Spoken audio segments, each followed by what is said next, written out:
আমার কপিলের সাথে মামলা চলতেছিল। মামলাটা হলো আমি 29 মাসের বেতন পাও না, 58,000 টাকা। তো আমার ওই টাকার জন্য মামলা চলতেছে। হঠাৎ করে আমারে আইসা সকালবেলায় প্রশাসনের লোক বললো যে তুমি একটু ইয়েতে যাইতে হবে, থানায় যাইতে হবে। আমি প্রশ্ন করলাম কেন, আমার আকামা আছে, সবকিছু আছে, আমি বৈধ। বললো যে তুমি ওইখানে যাইবা, হাতের চাপটা দিবা, তোমার আকামার নাম্বারটা দিচ্ছি, ক্লিয়ার আসতেছে না, নেট সমস্যা, অফিসে যাই হাতের চাপ দিবা, চলে আসবে। গেলাম, হাতের চাপ দেওয়ার সাথে সাথে ওরা সব ডিলিট করে ক্যান্সেল করে কইলো যে তুমি ক্যান্সেল, তোমার সব, তুমি চলে যাইতে হইব দেশে। এরপরে আমি বললাম যে আমার তো কপিলের সাথে মামলা চলে, কইলো যে ওইটা ভুলা যাও, এই যে আমি 58,000 টাকা পাইবো। এটা আসলে একটা ষড়যন্ত্র চলছে সৌদি আরবে। বর্তমানে শ্রমবাজারে বাংলাদেশি শ্রমিকদের বিরুদ্ধে বিশাল একটা ষড়যন্ত্র চলছে। আর এই ষড়যন্ত্র রোখানোর জন্য বাংলাদেশের সর্বস্তর থেকে এটা চিন্তা করতে হবে। মাননীয় প্রধান উপদেষ্টা, শ্রমমন্ত্রী, এবং এটা তো আসলে আমরা পাও না, আমাদের ন্যায্য পাওনার জন্য আমরা আমাদের অধিকার নিয়ে কথা বলতে গেলেই সমস্যা। আর সেটা হলো আমি এই যে আমার কাছে ডকুমেন্টস আছে, আমি যে 29 মাসের বেতন 58,000 রিয়াল আমি পাওনা আছি, সেটা ডকুমেন্ট। আর এটা 1.5 বছর, অর্থাৎ 2 বছর পুরার মাত্র 2 মাস বাকি আছে।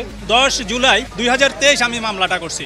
এতদিন পর্যন্ত আমাকে ঘুরাইছে। তাইলে দেখেন আমার কাজও নাই এখানে। সৌদি আরবে একটা জিনিস নিয়ম হলো, কপিলের বাইরে কোথাও কাজ করা সম্ভব হবে না। সৌদি আরবে কপিলের কাজের বাইরে কোনো কাজ করতে দেয় না। তো কপিলের সাথে মামলা চলতেছে, আমি থাকা খাওয়া থেকে শুরু করি এভরিথিং আমার ওইখানে সমস্যা। এবং কি 4 বছরের ভিতরে আমার ফ্যামিলি অনেকটা কষ্টে আছে, এতটা কষ্টে আছে যেটা বলা কখনো সম্ভব না। একজন প্রবাসী, আমি দীর্ঘ 25 বছর প্রবাসে থাকার পরে আমার পরিবার যেভাবে চলে, আমার পরিবার যে অবস্থায় দিন কাটাইতেছিল, এই কথাটা বলা এখানে সম্ভব না, ভাষায় প্রকাশ করা সম্ভব না। যদি একটা লোক যদি বলে যে আমি 25 বছর প্রবাসে থাকার পরে আমার ফ্যামিলি বর্তমানে এই অবস্থায় আছে, এক মুঠো ভাতের জন্য মানুষের দুয়ারে যাইতে হয়, তাহলে এর চেয়ে দুঃখের আর কিছু নাই। আমরা শ্রম দিতে গিয়ে শ্রমবাজারে ওইখানেও লাঞ্ছিত, এখানেও লাঞ্ছিত। আমাদের পরিবার দেখার মতো যেমন এখানে দেশে কেউ নাই, ওইখানে শ্রমবাজারে গিয়েও আমরা কিন্তু বিভিন্ন রকম ষড়যন্ত্রের শিকার হচ্ছে।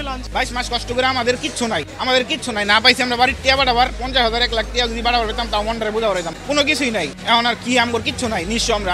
এখন আমরা কি চাই ভাই? আমগর চাই যে মানুষ যাতে এরকম করে মানুষের সাথে বেমানি না করে। এই 5 লাখ টিয়া নিয়ে এরা ভাই এত কষ্ট করে মানুষ দৌড়া বাড়াই দিয়েছে, কি করবো মানুষ ভাই? এখন কি করবো আমরা? তো কিছু করার নাই ভাই। আমগর এখন বাড়িতে গেলেও জুতা দিয়ে বেরোবো ভাই।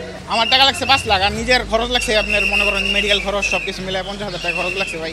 এই 22 মাস ধরে যাওয়ার পর কোনো কাজ কাম মনে করেন যে যাদের আন্ডারে গেছি তারা একবার কাজ দিছে ভাই, কাজ বলে নিয়ে গেছিল একটা, দিছে আরেকটা। কাজ বলে নিয়ে গেছিল আবাসিক হোটেল, কফি শপ, আমাদেরকে এগুলো কাজ দেয় নাই ভাই। সমাচার ফ্যাক্টরিতে কাজ দিছে ভাই, 10 ঘন্টার কথা বলে নিয়ে 12 ঘন্টা কাজ করাইছে, 14 ঘন্টা কাজ করাইছে, বেতন দেয় নাই ভাই 1 টাকাও। আর এখন তারা আমাদের সাথে কোনো যোগাযোগ করে না ভাই। আমরা যোগাযোগ করলে আমাদেরকে চিনে না, বলে যে তোমরা দালালের মাধ্যমে গেছো, তোমরা কার আমরা চিনি না, এইভাবে বলে দেয় ভাই। না, আমরা মাত্র আসলাম ভাই, কারে জানো, এই মাত্রই আসলাম, এই 1 ঘন্টা হয়েছে আসছি। আমি যেই ফ্লাইটে আসছি 12টার সময় নামাই দিচ্ছে, 70 জন লোক আসছে ভাই, টোটাল 70 জন। আর এই মাত্র একটা ফ্লাইট আসছে, এই ফ্লাইটে 40 জন আসছে। না, সবার একই সমস্যা। অনেকজনের মনে করেন যে 1 বছর ধরে গেছে, খুরুজ দিয়ে দিছে, কফি কাজ দেয় নাই, এক কোম্পানিতে নিয়ে গেছে, এই কোম্পানিতে কাজ করে মানুষের বেতন পাইতেছে না, খুরুজ মেরা দিচ্ছে। খুরুজ মেরা দিলে ভাই পুলিশে ধরলেই পাঠাই দিব। আর আমগর তো খুরুজ ছাড়াই ওই 3 মাসের আগামা ছিল, এক্সপায়ার ছিল, 14 দিন এক্সপায়ার ছিল, এই জন্য আমাদেরকে ধরে পাঠাই দিছে ভাই। জেলে ছিলাম 10 দিন ভাই, 10 দিনের মধ্যে খাওয়া দাওয়ার মধ্যে কিছু নাই, একটা করে রুটি দিছে ভাই, এগুলাই ভাই। টাকা দিয়ে যায় জেল খাটানো লাগছে মানুষ। আমি 12 তারিখে কফিলকে আকামার জন্য টাকা দিছি, খাওয়া জাতের জন্য টাকা দিছি।